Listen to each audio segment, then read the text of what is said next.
ఒకప్పుడు ఓ అందమైన అడవి పక్కన ఒక చిన్న గ్రామం ఉండేది. ఆ గ్రామంలో ఒక తెల్లని ముద్దుగా ఉండే ఆవు జీవించేది. ఆ ఆవు చాలా మంచిదైనది. ఎవరికీ హాని చేయదు. ప్రతిరోజు అడవికి దగ్గరలోని పచ్చిక బయళ్ళలో మేత మేస్తూ ఉండేది. ఒకరోజు ఆవు కొంచెం లోతుగా అడవిలోకి వెళ్ళింది. అక్కడ అకస్మాత్తుగా ఒక పెద్ద సింహం కనిపించింది. సింహం చాలా ఆకలిగా ఉంది. ఆవును చూసి అది గర్జించింది. ఆవు, నేను చాలా ఆకలిగా ఉన్నాను, నిన్ను తినేస్తాను అని సింహం చెప్పింది. ఆవు భయపడింది.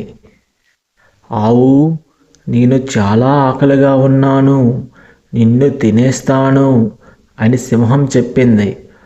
ఆవు భయపడింది, కానీ ధైర్యంగా మాట్లాడింది. సింహరాజా, నా ఇంట్లో ఒక చిన్న దూడ ఉంది. అది నా కోసం ఎదురు చూస్తున్నది. నేను వెళ్ళి దానికి కొంచెం పాలు ఇచ్చి దానికి చివరిసారిగా ప్రేమను చూపి మళ్ళీ మీ దగ్గరికి వస్తాను. అప్పుడు మీరు నన్ను తినండి అని వేడుకుంది. సింహం ఆశ్చర్యపోయింది.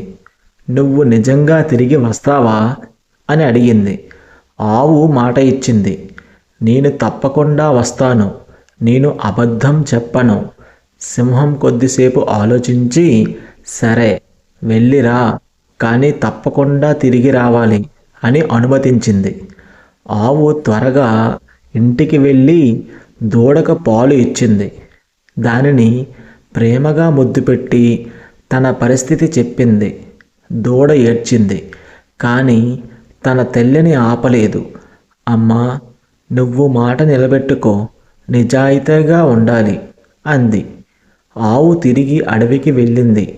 సింహం ఎదురు చూస్తూ ఉంది. ఆవును చూసి ఆశ్చర్యపోయింది. నువ్వు నిజంగానే వచ్చావా? నేను అనుకున్నాను నువ్వు పారిపోతావని అని సింహం చెప్పింది. ఆవు సమాధానం ఇచ్చింది. మాట ఇచ్చాను కదా, నిజాయితీ నాకు చాలా ముఖ్యం. సింహం హృదయం కరిగిపోయింది. నిజాయితీ గల ప్రాణిని నేను ఎలా చంపగలను? నువ్వు చాలా గొప్పదానివి. ఇక నుంచి నేను నా స్నేహితురాలిగా భావిస్తాను. నీకు ఎప్పుడూ హాని చేయను అని చెప్పింది. ఆ రోజు నుంచి సింహం ఆవును కాపాడేది. ఆవు కూడా సింహానికి మంచి స్నేహితురాలిగా మారింది. ఇందులో నీతి, నిజాయితీ, మాట నిలబెట్టుకోవడం ఎప్పటికీ మనల్ని కాపాడుతుంది.